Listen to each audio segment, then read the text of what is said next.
Selamatkanlah jiwa, berapapun harganya. Ibu Munte sering membagikan cerita tentang seorang pendeta dan anaknya yang setiap hari mencari jiwa-jiwa untuk disaksikan mengenai Tuhan Yesus. Anak pendeta ini sangat sungguh-sungguh setiap kali bersaksi. Ia dan ayahnya membagikan traktat kepada orang-orang yang mereka temui. Tiada hari berlalu tanpa mereka bersaksi dan membagikan traktat penginjilan kepada orang-orang, sambil mengajak orang-orang yang mereka temui itu untuk datang ke alamat gereja mereka pada hari Minggu. Tentunya kisah ini terjadi sebelum ada pandemi COVID-19 seperti saat sekarang ini, di mana orang-orang Kristen dapat bertemu di gereja setiap hari Minggu dan beribadah bersama di gereja. Suatu hari ketika ia dan ayahnya sedang membagi traktat ke rumah-rumah, turunlah hujan yang sangat lebat. Ayahnya berkata, "Sudahlah anakku, hari ini sudah cukup kita membagi traktat. Kita pulang saja dan besok lagi kita pergi untuk bersaksi." Tetapi anak kecil ini berkata, "Masih ada sisa traktat yang harus dibagi." Dan ia tidak mau pulang sebelum selesai membagikan semuanya. Ia tetap bersikeras untuk pergi sendiri, walau ayahnya sudah jelas berkata agar pulang saja. Anak kecil ini memaksa untuk harus membagi traktat sampai habis, sehingga akhirnya ayahnya mengizinkannya pergi sendiri. Dengan segera anak ini menembus hujan dan meneruskan mendatangi rumah demi rumah. Akhirnya tinggal satu traktat lagi yang harus dibagikannya. Ia pun berangkat menuju satu rumah lagi. Ketika ia mengetuk pintu rumah itu, tidak ada jawaban.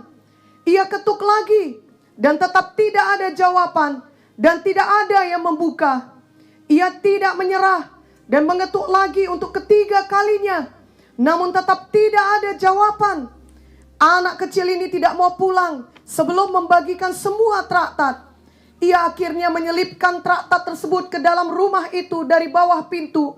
Namun sebelumnya ia telah menyertakan notes kecil bersama traktat itu yang berisikan alamat gerejanya. Pada hari Minggu, setelah semua acara ibadah selesai, ayah dari anak kecil ini yang adalah pendeta di gereja itu bertanya, "Apakah ada yang mau bersaksi ke depan mimbar?" Lalu dari tempat duduk di bagian belakang, berdirilah seorang ibu dan maju ke depan. Ibu ini berkata bahwa beberapa hari yang lalu ia sudah berniat menggantung dirinya sendiri. Ia merasa sangat sedih dan putus asa karena sudah bertahun-tahun tidak ada orang yang mengasihinya. Suaminya meninggalkannya, anak-anaknya tidak memperdulikannya, dan semua keluarganya juga tidak pernah menghubunginya. Ia begitu kesepian dan tertekan sehingga mau bunuh diri.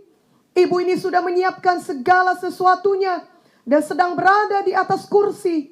Hanya tinggal mengalungkan tali ke lehernya dan menjatuhkan diri dari atas kursi itu.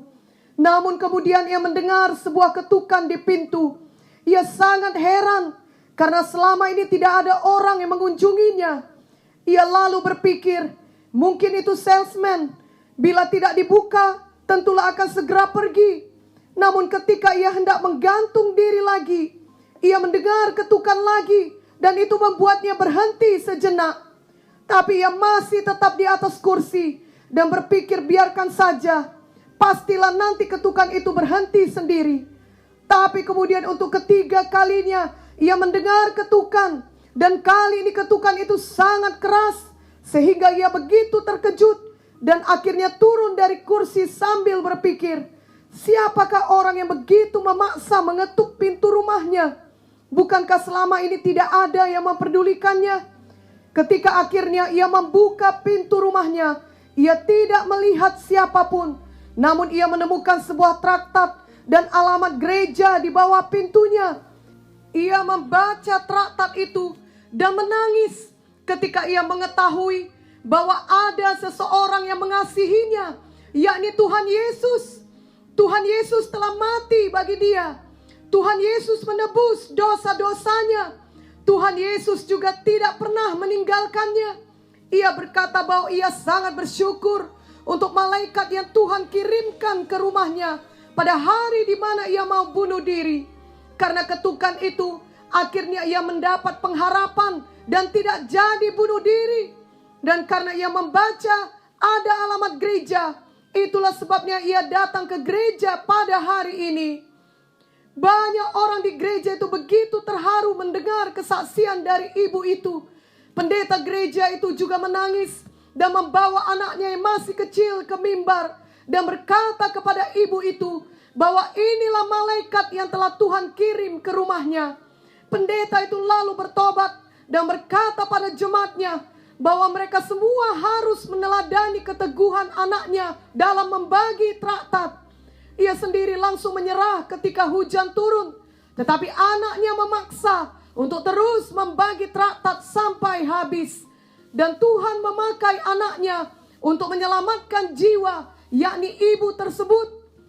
Tuhan memerlukan kita untuk dapat dipakainya demi menjangkau orang lain yang sedang dalam kesedihan atau persoalan, yang belum mengenal kuasa Injil. Itulah sebabnya Tuhan memberikan perintah agung kepada kita untuk memberitakan Injil dan memuridkan jiwa-jiwa, seperti yang tertulis dalam Matius 28 ayat 18 sampai 20. Kiranya kisah ini juga menggerakkan kita untuk memakai setiap kesempatan untuk bersaksi atau menginjil, dan juga untuk mengunjungi dan memuridkan. Bahkan biarlah kita sendiri yang membuat kesempatan itu, seperti anak kecil ini yang selalu menyediakan waktu setiap hari, membagikan traktat dan mengundang orang-orang ke gereja. Kita juga dapat menyediakan waktu untuk membagikan traktat setiap hari saat kita bekerja, atau menyediakan waktu menghubungi seseorang setiap hari dengan telepon kita atau dengan cara lainnya. Lalu ketika ada tantangan atau halangan dalam bentuk apapun, kiranya kita tetap maju dengan iman dan tidak mau menyerah ataupun kalah terhadap alasan-alasan yang diberikan kepada kita. Sama seperti anak kecil ini yang tidak mau berhenti dan terus memaksa membagi traktat walau hujan lebat. Mari selamatkanlah jiwa berapapun harganya. Mari muridkan juga jiwa berapapun harganya. Firman Tuhan mengatakan dalam 1 Korintus 9 ayat 16, celakalah aku jika aku tidak memberitakan Injil. Mari kita semua bangun dan bangkit, tidak pernah menyerah dalam memberitakan Injil. Walaupun kita masih berada dalam keadaan pandemi COVID-19 saat ini, namun tetap ada seseorang yang dapat kita jangkau setiap hari dengan kasih Tuhan. Selalu saja ada orang yang kesepian, yang merasa sendirian, yang merasa sedih, bahkan merasa putus asa, seperti kisah ibu di atas. Mungkin mereka merasa sedih karena terpisah dari keluarga dan harus menjalani isolasi mandiri oleh karena terpapar virus COVID-19. Mungkin mereka merasa sedih karena teringat akan anggota keluarga mereka yang meninggal dunia pada tahun-tahun yang lalu di bulan Desember. Sehingga tak kala orang lain bersuka cita merayakan Natal, justru mereka diingatkan akan peristiwa kehilangan yang mereka alami. Di sekeliling kita selalu saja ada orang yang membutuhkan kasih Tuhan. Dan memang hanya kasih Tuhan Yesus yang dapat mengobati kesedihan, keputusasaan, kesepian, dan semua persoalan manusia ini.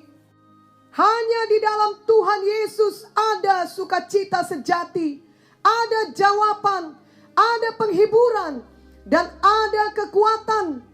Kiranya kita mau menjadi tangan Tuhan untuk menjangkau mereka, untuk menyatakan kasih Tuhan kepada mereka. Misalnya dengan menolong mereka, menelepon mereka, berbicara kepada mereka, mendengarkan cerita mereka, atau dengan cara apa saja yang ditaruh Tuhan di dalam hati kita.